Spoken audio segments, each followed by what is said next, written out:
के लिए परमेश्वर ने एक ऊंचा स्थान रखा है। क्या लिखा है कि जहाज अरारत नामक पर्वत पर टिक गया। अब यदि हम बाइबल में नबियों को देखें, अब्राहम मोरिया पर्वत पर टिक गया। अब उसको कोई समस्या का समाधान नहीं है, वह पूरी तरह से कंफ्यूज है। ये परमेश्वर ने बोला है कि बेटे का बलिदान दे और मैं परमेश्वर का आज्ञा उल्लंघन नहीं कर सकता, मुझे पर्वत पर जाना है। परंतु वो पर्वत पर जाकर टिक गया, मतलब उसके समस्या का समाधान कहाँ मिला? घर में नहीं मिला, बीबी के पास नहीं मिला, रास्ते में नहीं मिला। बाइबल बताती है मोरिया पर्वत पर वो चढ़ गया और चढ़ने के बाद वहां पर समस्या का समाधान मिला। पर वो समाधान मिलने के लिए उसको क्या करना पड़ा? अपने बेटे का बलिदान, अपने बेटे का बलिदान करना पड़ा, मतलब उसको मोह का त्याग करना पड़ा। और वहीं पे उसका क्या हो गया? प्रबंध हो गया। हम क्यों नहीं टिक पाते हैं? हमारा बिजनेस क्यों नहीं टिक पाता है? हमारा परिवार क्यों तितर बितर होता है? क्यों प्रबंध नहीं हो पाता?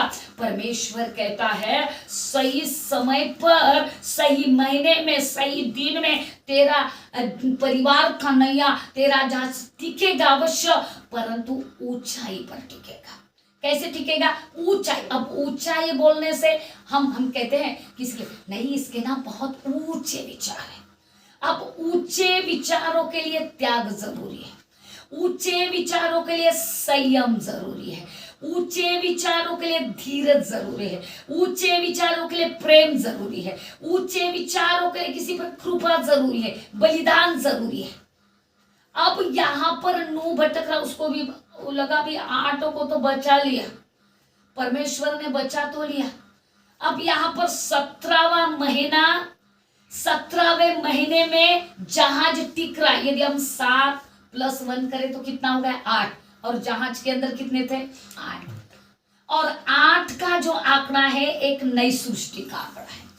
परमेश्वर जब आपको जहाज देता है, परमेश्वर जब आपको एक परिवार देता है, परमेश्वर जब आपको बच्चे देता है, परमेश्वर जब आपको पत्नी देता है, परमेश्वर जब आपको एक काम देता है, परमेश्वर जो आपकी नौकरी देता है, परमेश्वर कहीं आपको सेवा देता है, परमेश्वर कोई आपको कलीसिया देता है, परमेश्वर आपको यदि कोई गुरु देता है, तो इसीलिए देता है कि आपकी नैया पार लग जाए।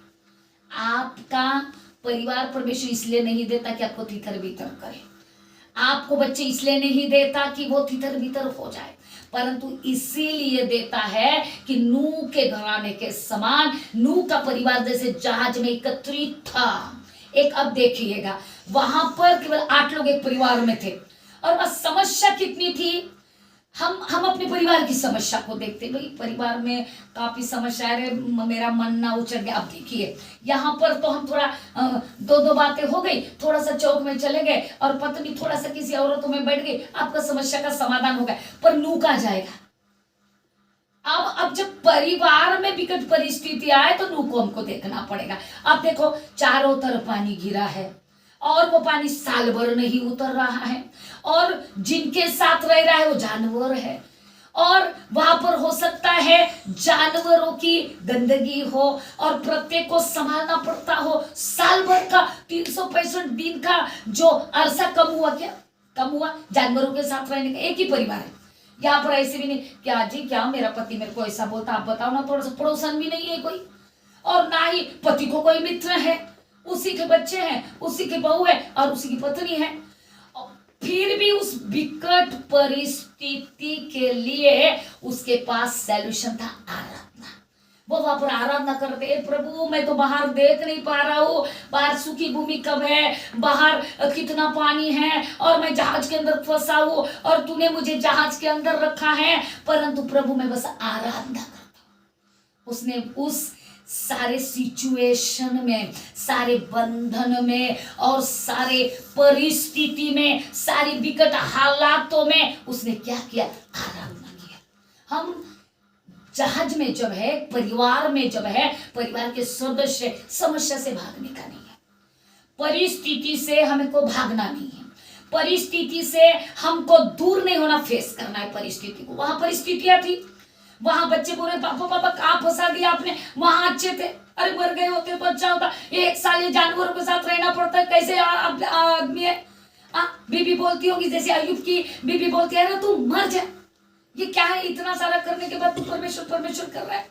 तो प्रत्येक परिवार में ऐसी बातें होती है। हो सकता है कि नूह प्रतिदिन कोई परिस्थिति फेस कर रहा, परंतु फिर भी वो आराधक था, वो आराधना में पर्वतों की ओर आंखें लगाए हुए था कि प्रभु मेरी मंजिल तू है, मेरा रिजल्ट तू है, मेरा फैसला तू है, मेरी सफलता तू है, मेरा कल्याण तू है।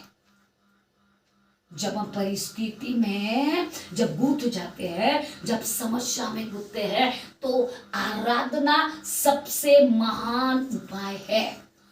दूसरा, धीरज। आराधना करने से केवल हमें सेटिस्फेक्शन होता है, अभी मैंने आराधना किया, कहीं ना कहीं से तो रास्ता निकलेगा, परंतु उसने वहां पर क्या किया, धीरज। क्या किया, धीरज। वो धीरज के साथ क्या करता रहा, इंतजार करता रहा।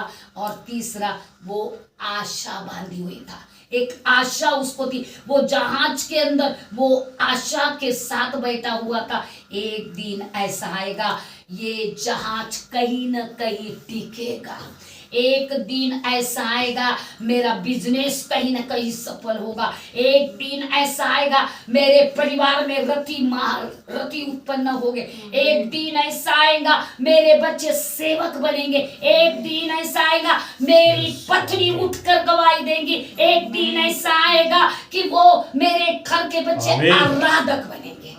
आशा के साथ हमें जीना है, जैसे नूह ने जिया था। हम परिस्थिति को बगैर फेस किए हुए हम अपने बुद्धि से काम करने लगते हैं, नहीं नहीं ये मेरे से नहीं होता, बस अभी बहुत हो गया।